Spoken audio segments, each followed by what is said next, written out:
financial planning is getting more complicated.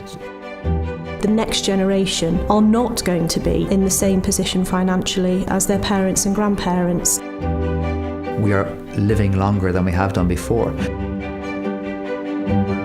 Now it's a family financial planning discussion as opposed to an individual or couple financial planning discussion.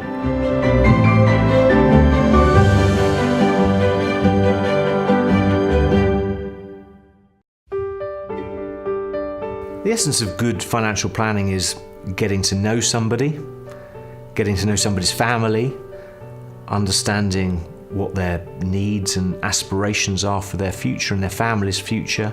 Good financial planning should span decades, and as a result, it's a long-term game. And what might be right now might completely change in 10 years' time.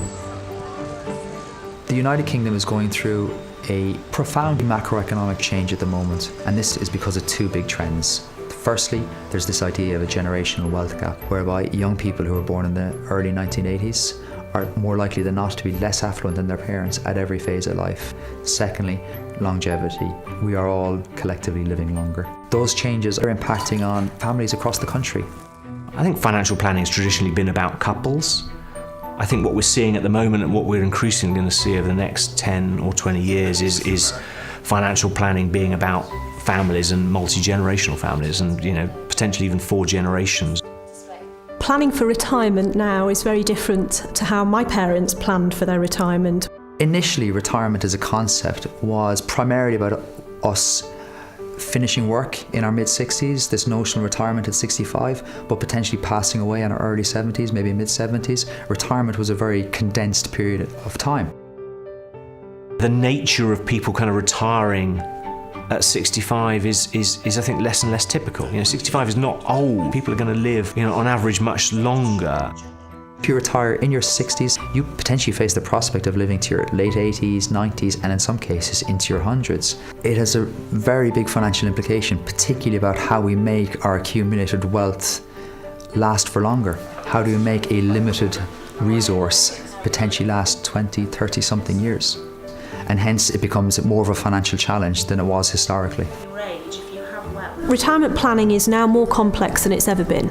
And that's not just because of the longevity issue, it's because legislation has changed and the traditional retirement pot is not always a pension now. The rules around the way that people can kind of hold on to their pensions and even transfer them to future generations have changed massively with the pensions freedoms changes of the last couple of years. People no longer have to use their pension to buy an annuity. The essence is helping clients plot a path through the next 10, 20 years. I think our role in this is to simplify a complicated situation.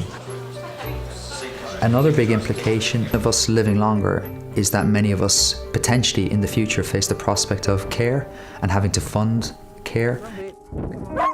And that, as people know, is expensive. So people are increasingly seeing their parents going through that period of their lives and often are having to help out their parents fund that, and are thinking increasingly again about what that means for their future financial planning.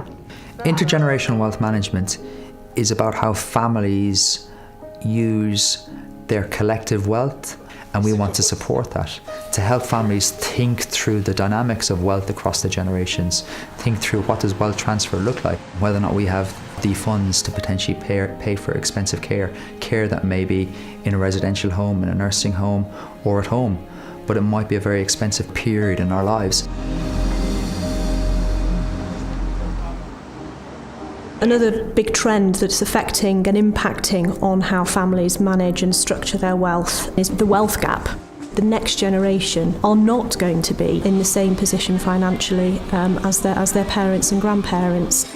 Since World War II, every generation has tended to do better, so to speak, than previous generations.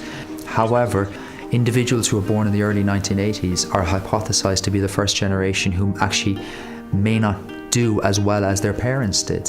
For many individuals who are now getting jobs after school and after university, they're in a a low-wage economy. There are less funds available at the end of the month to put away for a pension, to save for a deposit for a house, to put into an ISA. Previously, you could plan financially with an assumption, inherent assumption that the children will be okay, that the grandchildren will be okay, and hence your wealth is yours. However, if the children and grandchildren are not necessarily going to be okay, you need to reconsider your wealth within the family context. And I think that's what's happening in the United Kingdom at the moment, and certainly with our clients. Challenges facing kids and grandkids today in terms of funding education and getting on the housing ladder are very, very different from the challenges facing previous generations. St James's Place is acutely aware of the impact of this sort of intergenerational change, and as a result we have a team of technicians that spend their waking moments ensuring that they're aware of what's going on with HMRC, with any legislative change, any political or economic factors that are going to impact clients' wealth. So part of our role is looking for new ways and structures and products that can help people use accumulated family wealth across generations. I think the intergenerational mortgage product is a really good example of that.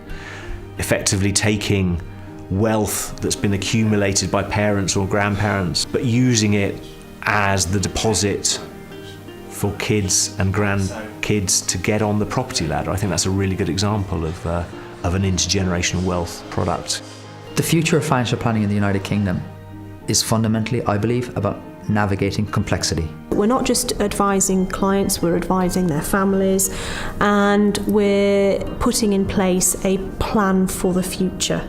And I think the job of St James's Place and the job of our partners is to help those clients understand this world. Good. £50 million. That's exactly what I like to hear. These two trends that we speak of, longevity and the generational wealth gap, they will continue to play themselves out over the coming years. Families coming together to plan collectively may be the new form of financial planning in the United Kingdom.